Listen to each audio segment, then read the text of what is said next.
నమస్తే ప్రసాద్ గారు. శ్రీమాత్రే నమః అండి. శ్రీమాత్రేణి మహాచాందిని. ఆమ్, ఈ మధ్య మీ ఛానల్ వాస్తవం ఛానల్ చూస్తున్నప్పుడు నాకు కొన్ని కామెంట్స్ కనిపించాయి ప్రసాద్ గారు. అందులో ఒక కామెంట్ కి ఆన్సర్ చేయాలి అని అనిపించి ఇప్పుడు ఈ రోజు ఆ క్వశ్చన్ మీ ముందుకు తీసుకొచ్చాను నేను. ఒకరు ఏం పెట్టారు అంటే ఇప్పుడు సామాజిక మాధ్యమాలు ఎక్కువైపోయాయి.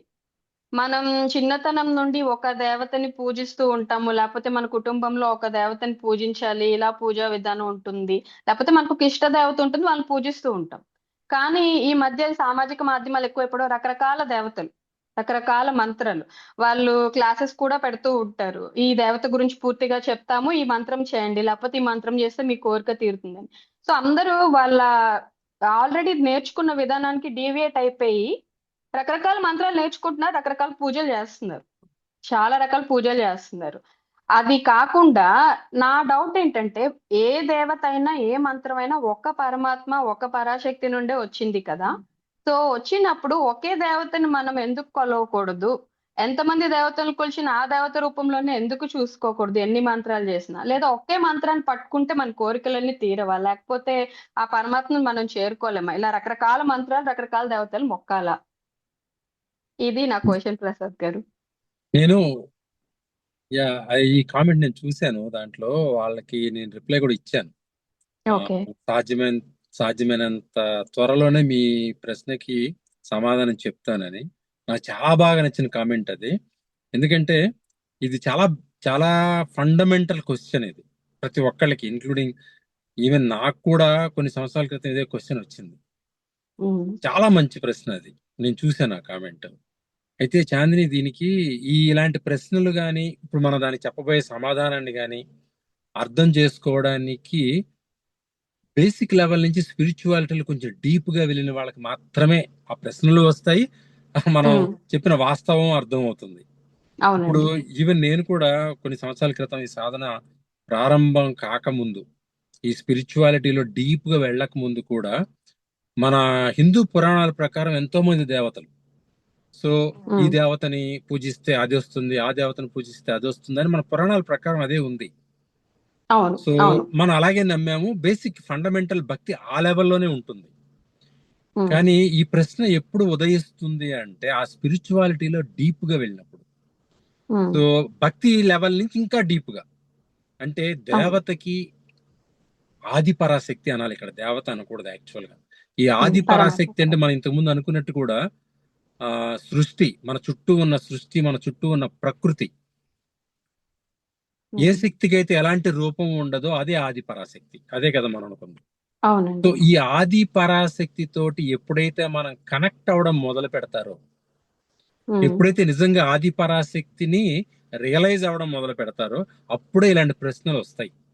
ఉమ్, సో ఈ ఆది పరాశక్తి అంటే అగైన్ మన పురాణాల ప్రకారం మనం కంచి కామాక్షమ్మ, లేకపోతే మధుర మీనాక్షమ్మ, ఉమ్, సరస్వతి, లక్ష్మి, పార్వతి, ఈ తత్వాలు, ఆ అలంకరణలు, మనం అలా ఉమ్, ఎలా కూర్చోబెడతాం మనం ఆ దేవతని? అవును. మనకు నచ్చిన పట్టుచీర కడతాము, మనకు నచ్చిన నగలు మంచిగా వేస్తాము, అలంకరణలన్నీ అలంకరణలే చేసుకుంటాము. మనకు నచ్చినట్టుగా చేసుకుని కూర్చోబెట్టి మనం ఆ దేవతను పూజిస్తాం, ఉపాసిస్తాం. అది అవును. ఫండమెంటల్ స్థాయి, అది అంటే బేసిక్ ఉమ్, స్థాయి అన్నమాట. ఉమ్, అక్కడి నుంచి ఇంకా డీప్ గా వెళ్ళినప్పుడు ఇంకా కొంచెం ఆ అధికమైన విజ్ఞానం, అధికమైన స్పిరిచువల్ నాలెడ్జ్ వచ్చినప్పుడే ఏంటి ఇంతమందిని మనం ఎందుకు పూజిస్తున్నాము, వీళ్ళందరూ ఒకటే కదా, మూలం ఎక్కడ ఉన్నది అన్న ప్రశ్న ఉదయిస్తుంది. అవును. సో ఆ ఆది పరాశక్తి చాలా అసలు మనకేంటంటే ఈ ప్రశ్న నేను చదివినప్పుడు ఆ కామెంట్ కూడా నాకు ఎక్కడికో టచ్ అయింది అనమాట. ఇప్పుడు ఉమ్, మాతంగి దేవతను ఉపాసన మొదలు పెట్టాము. ఇప్పుడు అవును. మనకు శ్యామలాదేవి ఆ ఆ చిత్రం ఉంది. నాకు అవును. చాలా ఇష్టం ఆ ఫోటో ఉమ్, అంటే, ఆ చిత్రం ఉమ్, అంటే. సో ఉమ్, మనకు ఆ కవి, మహాకవి కాళిదాసు ఆయన ఉమ్. వర్ణించిన వర్ణన ప్రకారం ఆ శ్యామలాదేవిని ఆ విధంగా ఒక ఎలా అద్భుతమైన ఉంటుంది? చిత్రకారుడు చిత్రీకరించాడు. అవును. కానీ ఉమ్. శ్యామలాదేవి అలాగే ఉంటుందా? వి డోంట్ నో కదా. మనకి తెలియదు. మనకు తెలియదు దేవతకు కదా. అసలు రూపమే ఉండదంటారు కదా. ఎగ్జాక్ట్లీ. సో ఉమ్, దేవతకు అసలు రూపమే ఉండదు కదా. ఆది ఉమ్, పరాశక్తికి రూపమే ఉండదు. సో ఏ ఉండదు. దేవతను తీసుకున్నా ఆ వర్ణన, ఆ తత్వాన్ని బట్టి ఆ రూపాన్ని మనం చిత్రీకరించుకున్నాం, ఊహించుకున్నాం. ఉమ్, సో ఇప్పుడు ఆది పరాశక్తికి వచ్చేసరికి అదేమి లేదు కదా. అయితే ఇప్పుడు అవునండి. ఈ ప్రశ్న ఏంటంటే మనకి ఇష్టమైన దేవతని ఇష్టమైన రూపంలో పూజించుకోవడం తప్పేమి లేదు, దాని గురించి మనం మాట్లాడుకోవట్లే ఇప్పుడు. ఉమ్, ఇది ఒక అడ్వాన్స్డ్ క్వశ్చన్ అన్నమాట. ఉమ్, ఏ భక్తి అయినా ప్రత్యేకించి జప సాధనకు వచ్చేసరికి, ఉమ్, ఆ దేవత ఉపాసనకు వచ్చేసరికి అల్టిమేట్ గోల్ ఏంటంటే ఆ ఆది పరాశక్తిని కనెక్ట్ అయితేనే, ఉమ్. సోర్స్ అక్కడే ఉంది దేవతా శక్తి. ఏ అవునండి. రూపంలో ఏ దేవతని, ఏ దేవీ దేవతల్ని మనం ఉపాసన చేసినా, ఎవరి కోసం మనం పూజలు చేసినా, జపాలు చేసినా గాని అల్టిమేట్ గా ఆది పరాశక్తిని కనెక్ట్ అయితేనే ఉమ్, మన పూజలకి, మన జపాలకి, మన ఉపాసనకి ఫలితం ఉంటుంది. ఇది ఉమ్, సత్యం. ఉమ్, సో అయితే ఇప్పుడు ఆ ప్రశ్న ఏంటి, నేను జపం చేస్తున్నాను, ఇంతమంది దేవతలు చేయాలా, ఒక మంత్ర జపం చేస్తాను, అందరికి ఉమ్, సరిపోదా అని వాళ్ళు అడిగారు. ఉమ్, దానికి ఆన్సర్ ఏంటి, వాస్తవం ఏంటి అంటే, ఉమ్, నిజంగా జపం చేస్తున్నప్పుడు, ఒక ఉమ్, మంత్రాన్ని జపిస్తున్నప్పుడు ఏ ఉమ్, దేవత ముఖ చిత్రాన్ని గాని, ఏ దేవత విగ్రహాన్ని గాని మన ముందు పెట్టుకొని జపం చెయ్యమండి. ఉమ్, చెయ్యకూడదు కూడా. ఉమ్. ఎందుకంటే అవన్నీ కూడా ఊహా చిత్రాలు మాత్రమే. ఆ అవును. దేవత అలా అవును. ఉంటుందని మన భ్రమలో పడకూడదు, మనం ఊహించుకోకూడదు. ఉమ్, మనం జపం చేస్తున్నప్పుడు మన ఏకాగ్రత, మన ఆ కాన్సన్ట్రేషన్, అంత ఆ ధ్యాస మొత్తము కూడా ఆ మంత్రంలో ఉన్న ప్రతి అక్షరం మీద ఉండాలి. ఉమ్, ఉమ్, ఆ మంత్రములో ఓం నమ శివ అనుకుందాం, ఎందుకంటే అన్ని ఉమ్. మంత్రాలు మనం బాహ్యంగా ఉచ్చరించకూడదు కాబట్టి. ఆ అవును. పంచాక్షరి మంత్రమే తీసుకున్న ఎగ్జాంపుల్ గా. ఉమ్, ఓం నమ శివాయ అనుకున్నప్పుడు అందులో ఉన్న ప్రతి అక్షరం మీద మన ధ్యాస ఉండాలి. ఉమ్, ఉమ్, కొండల్లోకి, అడవుల్లోకి వెళ్ళి మనం తపస్సు చేసుకుంటాం, జపం చేసుకుంటాం. అక్కడ ఉమ్, మనం ఫోటోలు పెట్టుకొని, విగ్రహాలు ఉమ్, పెట్టుకొని చేయాల్సిన అవసరం లేదు, చేయకూడదు కూడా. ఉమ్, అది మనల్ని మనం తప్పుదారి పట్టిస్తుంది యాక్చువల్ గా. ఉమ్, ఆ దేవత ఇలా ఉంటుంది అనుకోకూడదు, అసలు దేవత ఉమ్. కాదు, అక్కడ మంత్రమే దేవత. మంత్రమే దేవత. అవును. ఆ ఉమ్, మంత్రం మీద పూర్తి ధ్యాసతోటి ఆ మంత్ర జపం చేసినప్పుడు అప్పుడు పుట్టే శక్తి అద్భుతమైన శక్తి. అది ఉమ్, మరేదో కాదు, ఆది పరాశక్తి.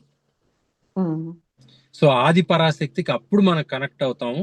ఉమ్, మనకు ఆమెకి ఆ కమ్యూనికేషన్ అనేది ఎస్టాబ్లిష్ అవుతుంది. ఆమె ఎందుకన్నామంటే అది ఫీమేల్ ఎనర్జీ. ఉమ్, ఫీమేల్ ఎనర్జీ సృష్టిని సృష్టించింది కాబట్టి ఆది ఉమ్. పరాశక్తిని ఫీమేల్, ఒక అవును. అవును. ఆడశక్తిగా మనం ఆ నమ్మాము. అది ఉమ్, వాస్తవం కూడా. అవునండి. ఉమ్, అంతే. సో మనం ఏంటంటే దేవత ఆ మంత్ర జపం చేస్తున్నప్పుడు దేవతను ఎలా ఊహించుకోవాలంటే మంత్ర రూపమే, ఉమ్, ఆ మంత్రమే. మీ ఉమ్, చుట్టూ ఉన్న చెట్లు, పుట్టలు, ఈ ఈ సకల జీవరాశులు ఎన్నిట్లో కూడా ఆది పరాశక్తి రూపమే కనపడుతూ ఉంది. ఉమ్, ఆ స్థాయికి వెళ్ళిన వాళ్ళకే ఈ వాస్తవం అర్థమవుతుంది. ఉమ్, మనకి ఎలాంటి ఉమ్, ముఖ చిత్రాలు, ఎలాంటి విగ్రహాలు ఏమి అవసరం లేదండి. ఆది ఉమ్, పరాశక్తి తోటి ఒక్కసారి మనం కనెక్ట్ అయితే ఉమ్, అప్పుడు మనకి ఏమి అవసరం లేదు. ఇప్పుడు నేను ఉమ్, మీకు చెప్పినట్టుగా నేను సాధన మొదలు పెట్టినప్పుడు నాకు ఆ రాజశ్యామల ఆ ఫోటో అంటే పిచ్చి నాకు. అంటే ఉమ్, ఆ ఉమ్, దేవతని అంటే ఎంత ఇష్టమో, ఆమె చూడకుండా నా ఫోన్ లో కావచ్చు, ఫోటోలో కావచ్చు, ఆమె చూడకుండా ఉండలేకపోయాడు. ఉమ్, ఉమ్, కానీ కొంత కాలానికి ఈ జపం, ఈ సాధన చేయగా చేయగా చేయగా ఉమ్, వాస్తవాలు మనకు తెలియజేయబడతాయి, ఉమ్. చెప్పబడతాయి. నేను ఈ అవును. పదాన్ని చాలా జాగ్రత్తగా వాడుతున్నా. మనకు ఉమ్. తెలుస్తాయి అని నేను సింపుల్ గా అనట్లా, మనకు చెప్పబడతాయి. మనకి చెప్పబడతాయి. అవును. మనకు తెలియజేయబడతాయి. అంటే దానికి అర్థం ఏంటంటే మన ఉమ్, సోషల్ మీడియాలోనో లేదా బుక్స్ చదవడం వల్ల, ఎవరో చెప్పడం వల్ల తెలిస్తే ఉమ్, మనకు తెలిసాయని చెప్పచ్చు. కానీ అవును. ఆ దేవతే మనకు తెలిసేటట్టు చేస్తుంది ఉమ్, అన్న దానికి నా పదాలు వాడే. ఉమ్, తెలియజేయబడుతుంది, ఉమ్, ఉమ్, చెప్పబడుతుంది. ఉమ్. ఇది కాదు నాయన, నెక్స్ట్ ఇది, నెక్స్ట్ లెవెల్ ఇది. ఉమ్, నెక్స్ట్ లెవెల్ ఇది అన్న ఉమ్, ఆ ఆ మెసేజ్ అనండి, లేకపోతే ఆ ఆ జ్ఞానం అనేది మనలో కలుగుతుంది, అవును. ఆటోమేటిక్ వస్తుంది. మీకు చిన్న ఉమ్, ఎగ్జాంపుల్ చెప్తే నిన్నే జరిగింది ఇది. ఉమ్, ఉమ్, నిన్న ఈవినింగ్ ఇంట్లో ఉమ్. మా ఫాదరు, మా బాబాయ్ వీళ్ళందరూ క్రికెట్ చూస్తున్నారు, ఓకే. ఉమ్, క్రికెట్ టీవీలో. ఉమ్, ఉమ్, నేను క్రికెట్ బాగా చూసేవాడిని, కానీ చాలా ఉమ్, సంవత్సరాల తర్వాత నేను క్రికెట్ కూర్చున్నాను టీవీ ముందు. ఉమ్, చాలా సంవత్సరాలు అయిపోయింది. సరే మా బాబాయ్ని ఉమ్, అడుగుతున్నా, ఏంటి ఈ రోజు ఎవరు మ్యాచ్ అంటే, ఇంకొక 1 hour లో India and south Africa match start అవుతుంది అంటే, ఉమ్. అప్పుడు అసలు టీంలో ఎవరున్నారు, నేను క్రికెట్ వాచ్ చేస్తున్నప్పుడు ఉన్న టీం మెంబర్స్ ఎవరు లేరు ఇప్పుడు. సో ఇప్పుడు అంత అందరు కొత్త కొత్త వాళ్ళు వాళ్ళు. ఎవరున్నారు, ఏంటి, ఎవరెవరు ఆడుతున్నారు అని అడిగితే ఆయన చెప్తున్నారు మా బాబాయ్. ఉమ్, ఉమ్, సో చూస్తూ ఇంకొక 1 hour లో మనకు స్టార్ట్ అవుతుంది సౌత్ ఆఫ్రికా ఇండియా మ్యాచ్. ఉమ్, ఓకే సార్, నేను ఆయనతో మాట్లాడుతూ కూర్చున్నా. స్టార్ట్ అయింది కూడా. ఉమ్, స్టార్ట్ అయిన తర్వాత ఇంక వీళ్ళంతా ఎక్సైట్ అయిపోతున్నారు, మా ఫాదర్, మా బాబాయ్ వీళ్ళందరూ ఈ రోజు ఎలాగైనా మ్యాచ్ కొట్టాలి అని. ఉమ్, ఉమ్, మరి ఎందుకనండి నేను కళ్ళు మూసుకొని, ఏంటి ఈ మ్యాచ్ గెలుస్తామా లేదా, ఉమ్, అనగానే నాలో ఒక వాయిస్ అన్నమాట. ఉమ్, మళ్ళీ అది ఉమ్, ఒక స్త్రీ వాయిస్ కావద్దు అని గాని, ఒక ఉమ్, దేవత వాయిస్ కానీ నేను చెప్పను. ఉమ్, ఆ గొంతే నాకు వినిపించింది. చాలా ఉమ్, ప్రశాంతమైన ఉమ్, ఇండియా గెలవదు అని వచ్చింది. ఉమ్, సరే, ఉమ్, నెక్స్ట్ వాళ్ళతోటి ఒక 15 మినిట్స్ ఏమో కూర్చున్నాను టీవీ ముందు. ఉమ్, అప్పుడు ఎలా ఉంది తెలుసా మ్యాచ్? సౌత్ ఆఫ్రికా ఉమ్, వరుసగా ఒక 5-10 మినిట్స్ లోనే 3-4 వికెట్లు పడిపోయినాయి. ఆ, అంటే వాళ్ళు చాలా వీక్ గా ఉంది అక్కడ ఉమ్, మ్యాచ్. So match. వాళ్ళు చూసేవాళ్ళు, మా ఫాదర్ మా బాబాయ్ చాలా కాన్ఫిడెంట్ గా డెఫినెట్ గా ఇండియా గెలుస్తుంది అనుకుంటున్నారు. నాకేం అలా అనిపించింది, నాకు వినిపించింది. అనిపించదు కదా, వినిపించింది. సరే, నేను అనిపించింది. వెళ్ళిపోయా. నేను వెళ్ళిపోయి ఇంకా నా పని నేను చూసుకున్నాను. రాత్రి పడుకున్నాను, అంత అయిపోయింది. మార్నింగ్ లేసి వచ్చిన తర్వాత బాబా ఏమైంది నిన్న మ్యాచ్ అని అడిగితే ఇండియా ఓడిపోయిందిరా అన్నాడు. అప్పటి వరకు నాకు ఆ వినిపించింది నా భ్రమ, నా ఊహ కాదు, ఇదేదో సమ్ మెసేజ్ కేమ్ ఫ్రమ్ ప్రకృతి. ప్రకృతి. సో నేనే దాని గురించి పెద్ద విషయం కాదు, అది ఇంకో 2-3 అవర్స్ లో ఆ రిజల్ట్ తెలిసిపోతుంది. అవును. కానీ ఒక వాయిస్ వినిపించింది నాకు, ఉమ్, నాకే ఇండి గెలవదు ఉమ్, అని. సో ఉమ్, ఏంటంటే అది చాలా చిన్న విషయం, అది పెద్ద విషయం ఏం కాదు క్రికెట్ మ్యాచ్ గెలవడం అనేది. ఉమ్, పెద్ద విషయాల్లో కూడా అలాగే జరుగుతుందండి. కానీ ఎప్పుడు జరుగుతుంది అంటే ఉమ్, నిజంగానే ఆది పరాశక్తి తోటి మనం కనెక్ట్ అయినప్పుడు, ఉమ్, ఉమ్, ఆది ఉమ్, పరాశక్తి ఈ సృష్టితోటి, ఈ ఉమ్, ప్రకృతితోటి మనం ఎప్పుడైతే ఈ జపాలు, పూజలు ఏదైనా కావచ్చు, వీటి ఉమ్, ఉమ్, ద్వారా అల్టిమేట్ గా ఆ సోర్స్ తోటి మనం కనెక్ట్ అయినప్పుడు ఇవన్నీ జరుగుతాయి. ఉమ్, ఉమ్, ఉమ్. పెద్ద విషయాలు మనం అడిగితే చెప్తుంది, మనకు ఆన్సర్ వచ్చేస్తుంది. అవును.